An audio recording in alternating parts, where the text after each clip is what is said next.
Hi everyone, and it's the last day of the working week, Friday, the 8th of November.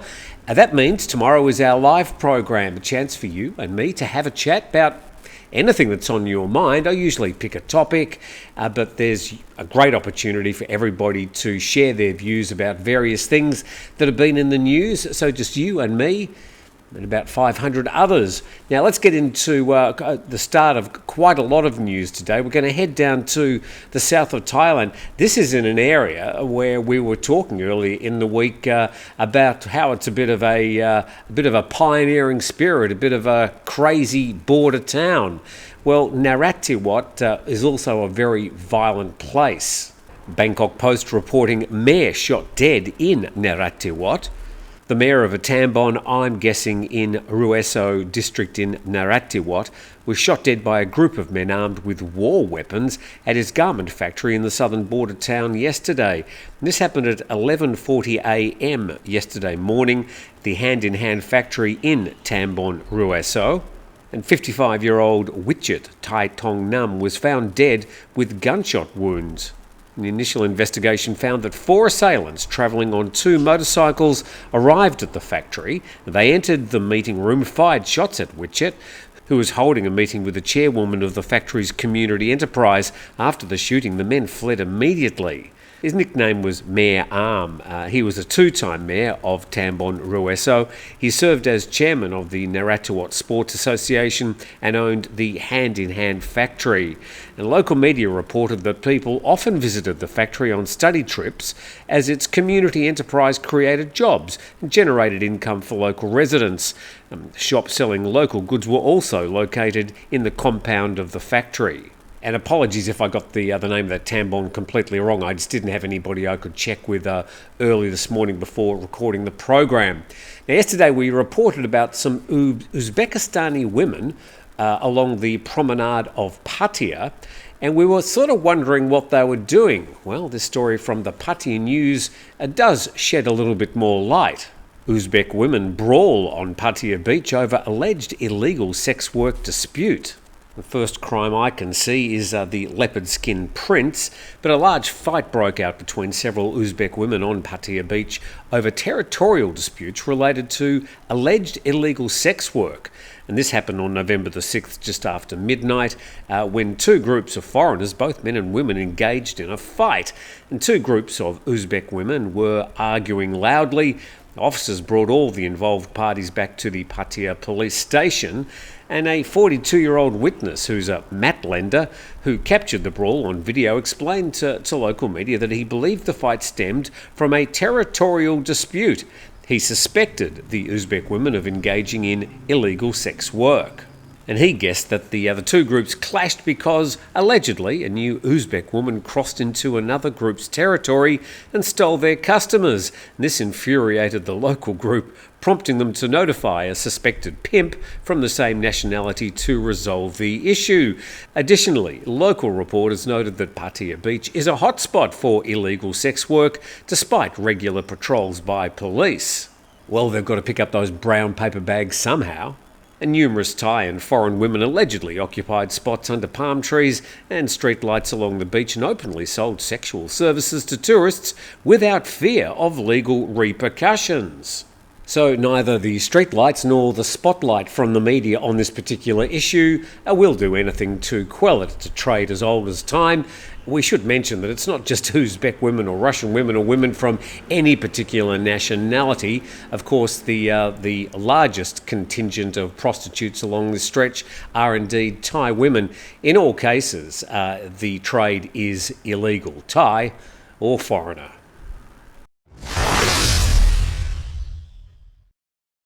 And acknowledging 5-Star Marine and Beach House Thailand. You've got the website addresses below there. We had a great trip with 5-Star Marine last Saturday. Good God, it was 6 days ago now. Seems like yesterday. And we went on the bioluminescence trip, and you can do the same. All you need to do is contact them, speak to Jay or Sean or any of the team answering the phone or acknowledging your email. Just say you want to go on the bio tour. a really great day out and just an opportunity to see perhaps another side of Phang Bay. Now, the Prime Minister has been in contact with a couple of world leaders in recent days. Let's start with this one. And the story reported in thepatianews.com, Thai PM congratulates Donald Trump, 47th US President. It says that PHANG expressed her eagerness to work with President Trump, who previously served as the 45th President, and Senator J.D. Vance to strengthen the long-standing alliance between Thailand and the US. But this was posted on X. So it's not as if she picked up the phone and called President-elect Trump. She just posted on a social media platform. Somehow doesn't sort of seem quite as important. But she did get to speak to another world leader, but I put world leader in brackets. And this reported in the Bangkok Post, and the Thai PM meets the Myanmar junta chief. And Thai PM Paetongtarn Shinawatra met Myanmar's junta chief on the sidelines of a regional summit in China. This happened yesterday. Myanmar's ruling military has been battling against a rebellion that erupted after it seized power in a 2021 coup and has largely ignored calls by its Southeast Asian neighbours to cease hostilities. So both the Thai Prime Minister and the head of the Burmese army, currently the junta chief of Myanmar, did get together, not in their own countries but in China. And she said, "We had a private conversation and there was nothing unexpected. I offered our goodwill to cultivate peace." And the two countries share a 2,000, which are about 2,500 kilometre border, and fighting in Myanmar has sometimes spilled into Thailand and disrupted border trade. Thousands of refugees from Myanmar, some of whom have been in Thailand for decades, live in camps in Tak and Mae Hong Son province. How many people in those camps? Hard to know precisely, but the estimates are between 50 and 100,000 people. And the Burmese junta leader is barred from ASEAN summits because of the lack of progress of an ASEAN-led peace plan. Dialogue's important. Myanmar, next door neighbour to Thailand, the two countries got a long history between them, some of it not particularly happy, but let's hope at least the chat between these two leaders can reduce the conflict and maybe the violence in Myanmar at the moment. We head to the Bangkok Post. This headline, Baht to fall as Trump victory boosts dollar. And the baht could slide further to below 34.5 to the dollar in the short term after the currency fell to a 2-month low on Thursday, as the market now expects the Federal Reserve, that's the US Federal Reserve, to cut interest rates slower than expected after Donald Trump won the US election. And this is according to Capricorn Bank research. And other currencies, including the yen, also fell against the dollar, which strengthened significantly after Trump claimed victory in the November 5 election. Let's go to the charts. This is xe.com. And September 24, that's when the US dollar was at its lowest against the Thai baht for, well, about 2 years. That chart there looking at the last year, and we can see since September the US dollar has slowly been clawing up in value against the Thai baht. This is looking at the last 10 years, and it shows that really, no matter what's happening on a day-to-day basis, the US dollar versus the Thai baht is really right in the centre of where it's been over the past 10 years. And this is just looking at the last week, the red line being when the results started coming out for the US election, and shows, well, there really hasn't been that much movement in the past 24 hours. So the headline, Baht to fall as Trump victory boosts dollar, is, well, more speculation and more a prediction than actually what's happening at the moment.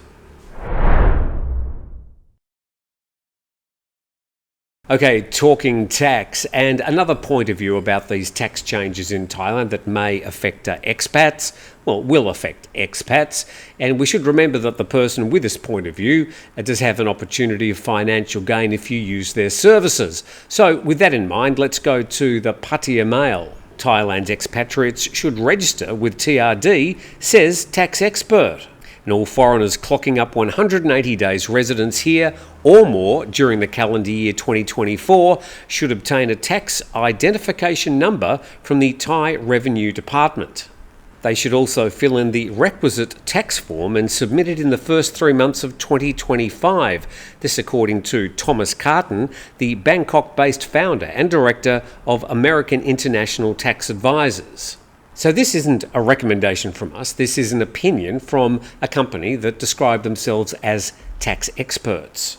Thomas said issues such as pre-taxed pensions, non-assessable income and double taxation treaties are all important. Their advice is to register even if you don't believe you have anything to pay. And this explained to 100 people at the Pattaya City Expat Club. And Thomas said if you don't register, then you risk audit at a later date, maybe years away, and have to prove your immunity. If you delay, the financial penalty screws can become tighter and tighter. And Mr. Carton said that taxing foreign residents was common to many countries these days, not just Thailand. And he told one British audience member that it was best to register even though the guy had not remitted any income to Thailand in 2024 and would be unlikely to do so in 2025. And as regards the suggestion that Thailand could move from a residence-based tax system to one based on worldwide income, Mr. Carton said this would require parliamentary permission and was speculative at the present time. So, bottom line, and before you get your knickers in a knot, this is just speculation. It is an opinion. Because for whatever reason, the Thai Revenue Department has failed to provide details and provide answers to the expat community and to Thais bringing money into the country about some of the details of this new taxation system. So, it's up to you to make a good decision. Get as much information as you can. You're not going to get it on forums, on social media. You need to at least speak to somebody who knows what they're talking about and discuss your particular situation because everybody's situation is different. So that article in pattayamail.com, I bring it to you just as another point of view about what they think you should be doing at the moment.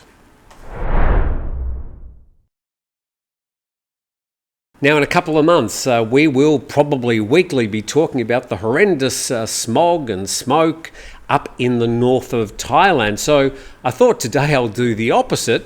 Let's go to the map. And this is IQ Air, and we can see down around Bangkok a bit of bad air pollution today. Up in Hanoi there, wow, really bad. We go to the northeast of Thailand, not particularly good there today, quite a lot of smog around, but glad to report up in Chiang Mai and Chiang Rai, that's Chiang Mai in the centre, Chiang Rai up the top there, very, very, very good and clear air today. And zooming right into the town, some of those monitoring stations are registering ones or zeros. So I suppose you could say that if you are doing photography up in the north of Thailand, you're going to have some completely unfettered views. No smoke, no smog. Let's hope it stays like that for as long as possible. We thank you for dropping in today, catching up with some of the main news stories around Thailand. We've got our live program tomorrow between 9 and 10 a.m. We hope you can join us, and we'll see you then.